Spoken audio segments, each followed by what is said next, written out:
आप सभी का स्वागत है आज की इस वीडियो में, जिसमें हम अपने पेशेंट्स की ट्रांसफॉर्मेशन जर्नीज दिखाएंगे। तो ये हैं हमारे पहले पेशेंट जो अपनी हेयर फॉल की समस्या से जूझ रहे थे। तो आइए जानते हैं इनकी ट्रांसफॉर्मेशन जर्नी। मेरा जो हेयर फॉल है वो 10 साल पहले स्टार्ट हुआ था और धीरे धीरे जो है ये बढ़ता गया।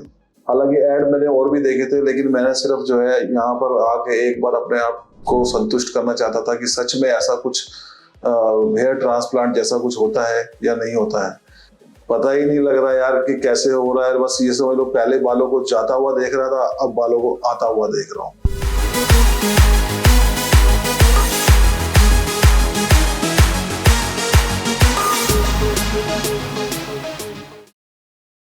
हेलो, मेरा नाम अमित कोचर है।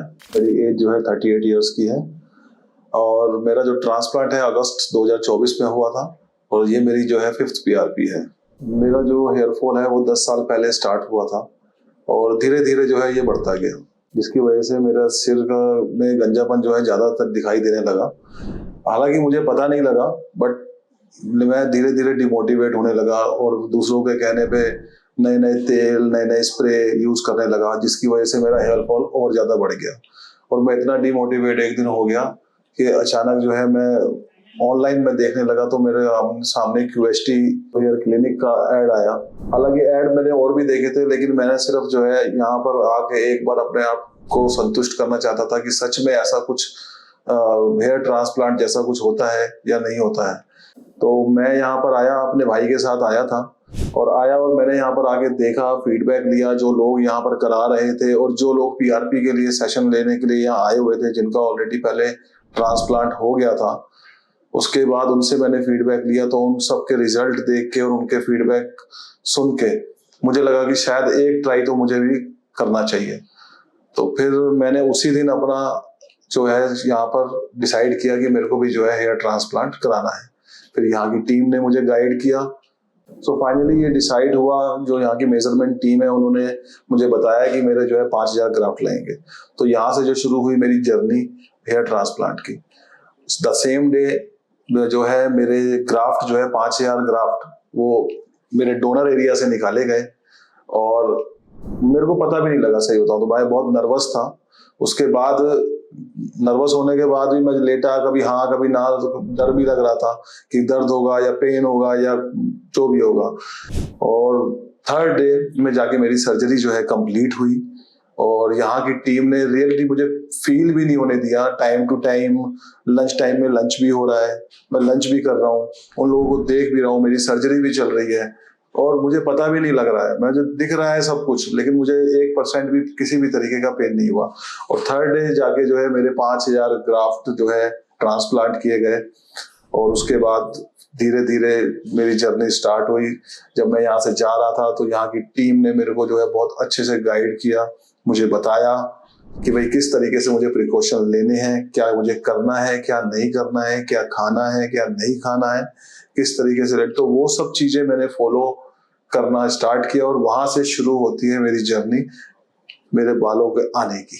तो डे 5 जब hair transplant, after transplant day 5 जब मेरे को इन्होंने बताया कि भाई मेरे को हेयर वॉश करना है, किस तरीके से करना है, भाई डायरेक्ट नहीं करना है उसको, बेबी हेयर वॉश से झाग बना के झाग लगा के करना है। तो मेरे सिर पे जो हल्की हल्की पपड़ी थी वो उतरती थी, तो मुझे कभी कभी डर भी लगता था कि यार कहीं जो ये बाल लगे हैं वो वही तो नहीं गिर रहे हैं। बट यहाँ की टीम टाइम टू टाइम मुझे फोन करके मुझे बताती रहती थी कि वो मेरा हाल पूछती रहती थी, कि मेरे से फोटो मंगवाती रहती थी कि वो एनी टाइम कभी भी आप फोन कर लो, उस फोन आपको कोई प्रॉब्लम है तो यहाँ की टीम आपको तुरंत जो है उसका रिप्लाई करती थी। तो धीरे धीरे करके ये स्टार्ट हुई जर्नी कि फिर वीकली बेस पे मेरे को पहले एक एक दिन छोड़ के हेड वॉश करना था। फिर उसके बाद धीरे धीरे अब वीकली जो है 2 टाइम मेरे को हेड वॉश करना था। फिर उसके बाद 1 मंथ जब कंप्लीट हुआ तो मेरी फर्स्ट PRP का टाइम आया और मैंने अपनी फर्स्ट PRP कराई। और उस समय जो यहाँ मतलब PRP में तो ट्रांसप्लांट में मुझे कुछ फील नहीं हुआ, तो मुझे तो फिर सुई देख के तो हर किसी को डर लगता ही है ना, तो वही सुई देख के मुझे PRP में भी डर लग गया। बट पता ही नहीं लग रहा यार कि कैसे हो रहा है। बस ये समझ लो, पहले बालों को जाता हुआ देख रहा था, अब बालों को आता हुआ देख रहा हूँ और थैंक्स टू QST। और फाइनली मैं यही कहना चाहूंगा कि मैंने यहाँ आकर बहुत अच्छा डिसीजन लिया और मैं बहुत ही आभारी रहूंगा। आज वही दोनों चीजें बताना चाहूंगा आपको कि पहले जब मेरे बाल धीरे धीरे गिर रहे थे तो मैं खुद इतना डिमोटिवेट हो गया था। क्योंकि मेरे जब मैं स्टडी करता था या जॉब करता था तो उस समय मेरे बहुत घने बाल थे। अब या तो जिसके बाल बचपन से हो ही ना तो वो डिमोटिवेट शायद ना हो, लेकिन जिसके ऑलरेडी हो तो वो बहुत ज्यादा डिमोटिवेट हो जाता है। तो मैं बहुत ज्यादा डिमोटिवेट हो गया था उस समय। फोटो खिंचवाने में गंजापन दिख रहा है, मैं मतलब खिंचाने लगा था। लेकिन आज मैं वही है, लोग मेरे से कहते हैं कि तेरे बाल तो बहुत अच्छे हो। क्योंकि उन्होंने मुझे देखा हुआ है कि भाई मेरे बाल जो है हट गए थे। लेकिन जब मैंने यहाँ से QST से जो है हेयर ट्रांसप्लांट कराया और मेरी बालों की ग्रोथ को देख के जो और भी मेरे साथ मेरे कलीग्स वगैरह हैं, मेरे दोस्त वगैरह हैं, मेरे अपने फैमिली मेंबर्स हैं या मेरे रिलेशन में, वो खुद कहते हैं कि तेरा रिजल्ट बहुत अच्छा है। और ये सब सुन के मुझे बहुत खुशी होती है। मैं अपनी फोटो पहले की भी देखता हूँ, अब की भी देखता हूँ और उन सब में मुझे बहुत खुशी होती है। और इन सब खुशी के लिए मैं सिर्फ QST को धन्यवाद कहना चाहूंगा और उनकी टीम को, क्योंकि उन्होंने मेरा आज तक अभी तक मेरी 5th अगस्त से आप लगा लीजिए लगभग 7 और 8 मंथ लगभग हो गए हैं। और पूरी टीम अभी भी मेरे से जो है पूछती रहती है कि आपका कैसा चल रहा है, कोई किसी तरीके की दिक्कत तो नहीं है, कैसे आपकी परफॉर्मेंस चल रही है, आप हैंड वॉश कर रहे हैं, आप दवाई लगा रहे हैं, आप दवाई खा रहे हैं, PRP के टाइम पे टाइम टू टाइम याद दिलाती है। तो इट्स फैबुलस थिंग कि भाई ऐसा लगता है एक परिवार की तरह हमसे पूछा जा रहा है। Thank you QST for your support.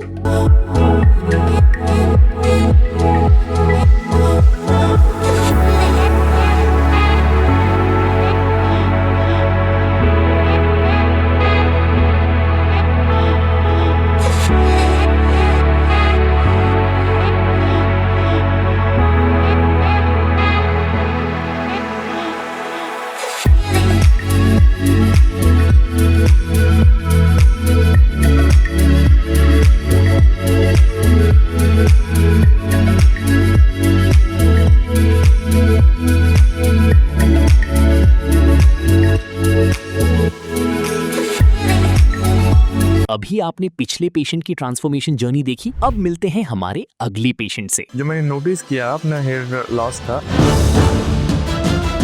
वो करीब 5-6 साल पहले मैंने नोटिस किया, जब यहाँ से मेरे बाल जाने लगे। मुझे लगा कि एक मैच्योरिटी की एज हो रही है तो इसलिए जब सबके जाते हैं तो मेरी भी जाएंगी। ये कुछ ज़्यादा ही होने लगा। बिफोर और आफ्टर कैसा मेरा एक्सपीरियंस रहा, कैसी मेरी एक्सपेक्टेशंस थी, क्या वो एक्सपेक्टेशंस मेरे एक्सपीरियंस से मैच कर पाई या नहीं कर पाई? तो मैं कहूँगा डेफिनेटली यस, मैच कर पाई।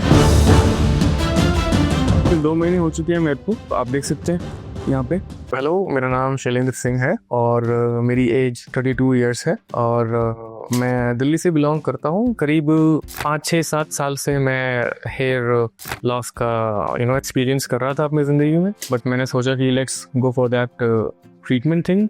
मैं अभी यहाँ पे आया हूँ QST हेयर ट्रांसप्लांट सेंटर पे, जो कि हरिद्वार में है। और ये मुझे लगता है कि जो मैंने नोटिस किया अपना हेयर लॉस का, वो करीब 5-6 साल पहले मैंने नोटिस किया, जब यहाँ से मेरे बाल जाने लगे। मुझे लगा कि एक मैच्योरिटी की एज हो रही है तो इसलिए जब सबके जाते हैं तो मेरी भी जाएंगी। लेकिन धीरे धीरे age progression of the year ये कुछ ज़्यादा ही होने लगा। मैं देखने लगा कि मैं नहा रहा हूँ और तो तब भी शैम्पू कर रहा हूँ और तब भी वो बाल बहुत ज़्यादा नीचे गिर रहे हैं। और सोने के बाद मैं जब उठता हूँ तो तकिए पे बहुत सारे बाल मुझे बिखरे हुए मिलते हैं। तो इट वॉज लाइक, मैं नोटिस तो कर लिया था बट मैं एक्सेप्टेंस नहीं कर पा रहा था उसकी। लेकिन age progression of the year फिर मुझे करना हुआ कि यस इट इज़ गोइंग, तो कुछ करना पड़ेगा। और आप मेरे से रीज़न पूछे हेयर फॉल का, तो मैं ये कहूँगा कि सबसे पहले हमारा जेनेटिक्स बहुत इंपॉर्टेंट होते हैं। जीन्स कैसे दिए भगवान ने, वो तो आपके बस की बात नहीं है। लेकिन इसके साथ साथ कुछ लाइफस्टाइल चेंजेस भी होते हैं आजकल के जीवन में जो हम महसूस कर रहे हैं। फॉर एग्जाम्पल, आपका वर्क लाइफ बिल्कुल इम्बैलेंस हो चुका है, ठीक है, आपको स्ट्रेस इतना ज़्यादा हो चुका है, आपकी नींद पूरी नहीं हो पा रही है, आप अच्छा खाना नहीं खा पा रहे हैं। इसकी वजह से ये सब चीज़ें ज़्यादा इफेक्ट कर जाती है कभी कभार। आप मुझसे पूछेंगे कि अगर कितना लाइफस्टाइल में चेंज होता है एयरफॉल के कारण, तो यस, थोड़ा बहुत चेंज तो होता ही है। आपकी लुक्स आपको बहुत कुछ देती हैं और आपकी लुक्स आप उससे बहुत कुछ छीन भी लेती हैं। सब बोलते ही थे कि यार पार्टीज में जा रहे हो और इतनी छोटी उम्र में आपके बाल जा रहे हैं, और हमारे तो 50 साल की उम्र भी नहीं गए। तो यार उस टाइम के लाइफस्टाइल अलग था भाई, अब अलग है। अब आपको एक साथ में बहुत सारी चीज़ें मैनेज करनी पड़ रही हैं। पहले तो आप सिर्फ खेत में गए, एक दिन काम किया, वापस आ गए। अगर आप मुझसे पूछे कि होम रेमेडी क्या स्टार्ट करी, तो इंडियन हाउसेस में जो पहली होम रेमेडी होती है वो है ऑयलिंग मसाज, या दही लगा लेना, या कुछ रात को सोते हुए तेल लगा लेना एंड देन सुबह सुबह उसको वॉश कर देना। ठीक है कुछ समय के लिए, बट ये लॉन्ग टर्म इफेक्ट के लिए एक कारगर उपाय नहीं है। बिकॉज जो रीजन है वो ऊपर नहीं, जो रीजन है वो अंदर है। रीजन हमारे जीन्स के अंदर होता है, रीजन हमारे स्ट्रेस के अंदर होता है कि आपको ये क्यों हो रहा है, और हम ऊपर से इलाज करते रहते हैं। So once and for all एक ही बारी में जाइए, आप शॉर्ट कीजिए। अगर आप मुझसे पूछे कि मैं ट्रांसप्लांट का कब से प्लान कर रहा हूँ, तो मैं ये कहूँगा कि आई थिंक 2 या 2.5 साल से मैं ट्रांसप्लांट का रिजल्ट प्लानिंग कर रहा था कि मैं कब करूँ, बट मैं नहीं कर पाया बिकॉज मैं बाहर रहता था। और अभी मैं इंडिया में आया हूँ, देन तो मुझे टाइम मिला है करने का, बिकॉज ये मेरी कंट्री है। एंड यहाँ पे डॉक्टर्स की अगर मैं काबिलियत पूछूँ तो ये आई थिंक वर्ल्ड ओवर में सबसे अच्छे डॉक्टर्स, एटलीस्ट मेडिकल फैसिलिटीज़ बहुत अच्छी हैं हमारी कंट्रीज़ की। और लेकिन मैं देख रहा था कि मैं कौन सा सेंटर चूज़ करूँ जिससे मेरा ट्रस्ट हो और एक कॉन्फिडेंस बिल्डअप हो जाए। ऐसे देखा कि बहुत सारे सुपरस्टार्स और सेलिब्रिटीज़ यहाँ पे आने हैं और उनको अच्छे रिजल्ट मिल रहे हैं। और नॉट इवन सुपरस्टार्स, नॉर्मली भी पीपल अगर यहाँ पे आते हैं तो उनको रिजल्ट अच्छे मिलते हैं। And that's what I want, that's what actually people want, इसलिए मैं भी यहाँ पे हूँ। और जब मैंने क्यूएसटी सेंटर को कॉन्टैक्ट किया, सबसे पहले मैंने दिल्ली में किया था, तो वहाँ पे मेरी मल्टीपल सेशंस हुए फोटोग्राफ्स के, मल्टीपल एंगल पे मेरी फोटोग्राफ ली गई और उसके बाद बताया गया पूरे जाँच करके कि आपको 4500 ग्राफ्स यहाँ पे लगेंगे। तो मैंने कहा लेट्स गो फॉर दैट, देखते हैं क्या होता है। और उसके बाद काफ़ी सारी टेस्टिंग हुई, मेरी ब्लड रिपोर्ट की टेस्ट आई, एंड उसके बाद डॉक्टर से मेरी काउंसलिंग हुई, एंड देन उन्होंने मुझे कंप्लीट फॉर्मल तरीके से, पूरी तरीके से काउंसल किया कि ऐसे ऐसे प्रोसीजर होगा, फर्स्ट डे पे ये, सेकंड डे पे ये, एंड थर्ड डे पे दिस दैट प्रोसीजर। एक इस तरीके से ट्रस्ट बिल्डअप हो गया कि यस जो है वो एक ऑथेंटिक है और ऐसा ही होना चाहिए। अगर आप पूछे कि सर्जरी को लेकर क्या थिंकिंग चल रही है, I am very hopeful because doctors और स्टाफ यहाँ पे बहुत प्रोफेशनल्स हैं एंड नीट एंड क्लीन। मैंने अभी तक ऑफिस देखा है इनका। कुछ ही देर बाद मेरा एक हेड ट्रिम होगा एंड देन हेयरलाइन बनेगी। आई एम एक्साइटेड बिकॉज ये ऐसा है कि मैं हर साल कराने वाली कोई एक्टिविटी तो है नहीं, क्योंकि ये तो पहली बार हो रहा है जिंदगी में। तो I am okay, little bit nervous but excited more कि चलो जो होगा वो अच्छा होगा। तो मैंने ब्लड टेस्ट करा लिया है एंड ब्लड टेस्ट डॉक्टर्स ने देख लिया है एंड वो बिल्कुल ठीक है। सो इन अ शॉर्ट वाइल मैं सर्जरी के लिए जा रहा हूँ और तब तक प्लीज जुड़े रहिए मेरी जर्नी से। और थैंक यू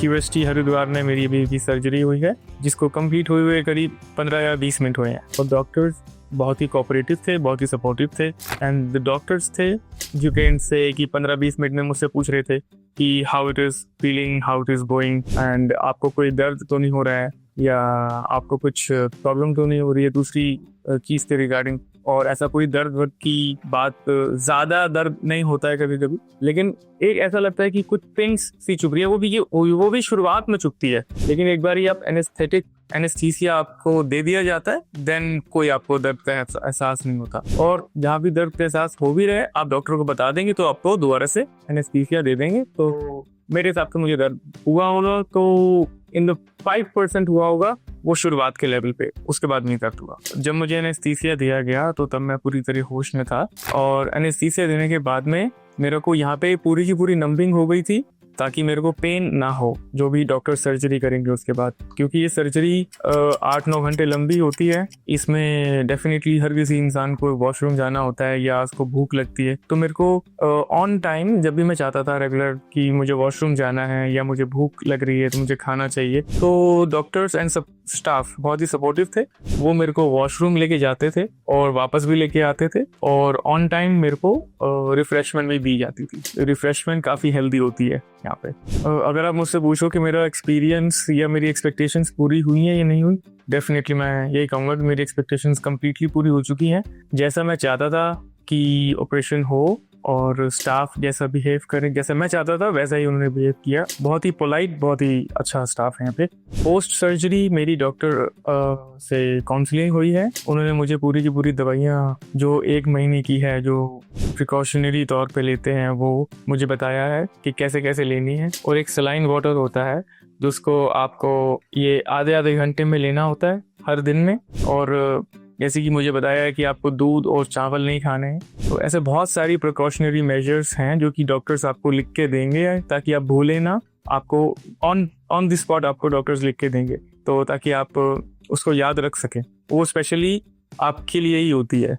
ये थी मेरी 2 दिन की जर्नी जो कि मैंने आपके साथ में शेयर करी। बिफोर और आफ्टर कैसा मेरा एक्सपीरियंस रहा, कैसी मेरी एक्सपेक्टेशंस थी, क्या वो एक्सपेक्टेशंस मेरे एक्सपीरियंस से मैच कर पाई या नहीं कर पाई। तो मैं कहूँगा डेफिनेटली यस, मैच कर पाई। और आगे मैं शेयर करता रहूँगा कि मेरी हेयर की जर्नी में क्या हो रहा है। और लेट्स सी, 1 महीने बाद मिलते हैं, मैं आपको दिखाता हूँ कि क्या इम्प्रूवमेंट है या क्या बेनिफिट है। Thank you. मेरा नाम शैलेंद्र सिंह है और मैं दिल्ली से बिलोंग करता हूँ। हेयर ट्रांसप्लांट मेरा 1 महीने पहले हुआ था, 5 मार्च को। हेयर फॉल तो लगा लीजिए पिछले शायद जब मैं 25-26 का हुआ था तब से मेरा हेयर फॉल हो रहा था। तो धीरे धीरे और स्टार्ट और तेज होने लग गया, तो सोचा कि फिर मैं करा दे। काम में तो प्रॉब्लम नहीं थी यार, बट प्रॉब्लम तो सोशल लाइफ में कभी कभी हो जाती है डेफिनेटली। हेयर ट्रांसप्लांट के लिए मैंने खुद डिसीजन लिया था अपना। बहुत सारी रील्स और बहुत सारे क्विक शॉट्स से मुझे पता लगा। जब ट्रांसप्लांट हुआ तो उसके 1 हफ्ते तक तो बालों को मतलब छूना नहीं है ज़्यादा हार्श तरीके से।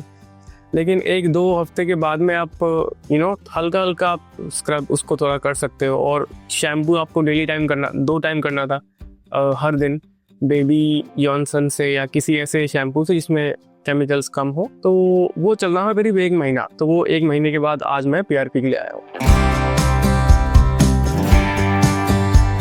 मैं उसको पॉजिटिव रिव्यू दूंगा QST हेयर ट्रांसप्लांट के लिए।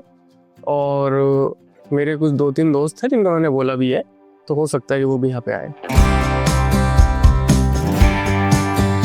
जब मैं बालों में हाथ मारता था तब थोड़े से बाल ऑटोमेटिकली टूट के हाथ में आ जाते थे, तो ये मैटर ऑफ कंसर्न रियली हो गया था। ये बात से फिर मैंने एक शॉर्ट हेयर रखने का एक स्टाइल अपना लिया था। एंड लेकिन ये बढ़ते ही रहा। फिर मैं QST क्लिनिक पे आया था अपना ट्रीटमेंट लेने के लिए और यहाँ पे सर्जरी कराने के लिए हेयर ट्रांसप्लांट की, जो कि मैंने अभी 2 महीने पहले कराई है। और मेरी इसमें एक अभी PRP हो चुकी है और मैं आज दूसरी PRP के लिए यहाँ पे आया हूँ। जब ये महसूस किया मैंने कि थोड़ा बॉल्डनेस के करीब जा रहा है, तो फिर मैंने शॉर्ट हेयर रखना स्टार्ट किया था, ताकि मतलब मैंने सुना था कि ये शॉर्ट हेयर रखने से फिर आगे जो बाल आते हैं वो मोटे आते हैं, थिक हेयर्स आते हैं, बट ऐसा मुझे लगा नहीं। और उसके बाद में तो फिर वो प्लान मेरा कैंसिल हो गया। लेकिन फिर मुझे QST के बारे में पता लगा सोशल मीडिया से, और तब मैं यहाँ पे आया and then I got it done hair transplant. उसके बाद से 2 महीने हो चुके हैं मेरे को। आप देख सकते हैं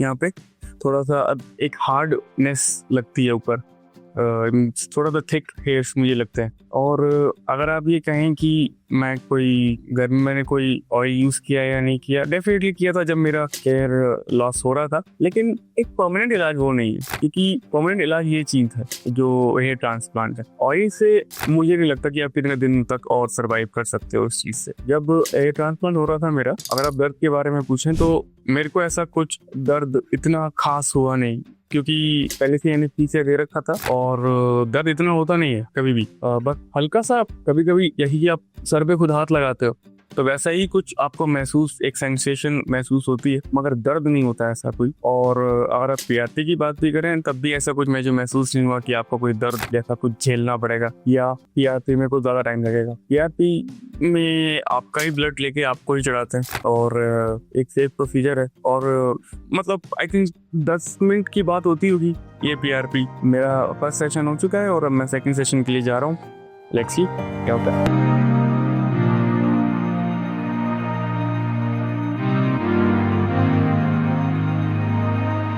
Hello friends, if you have not subscribed to our channel yet, please like this video, share and subscribe to our channel, and don't forget to hit the bell icon so that you will get update on every video.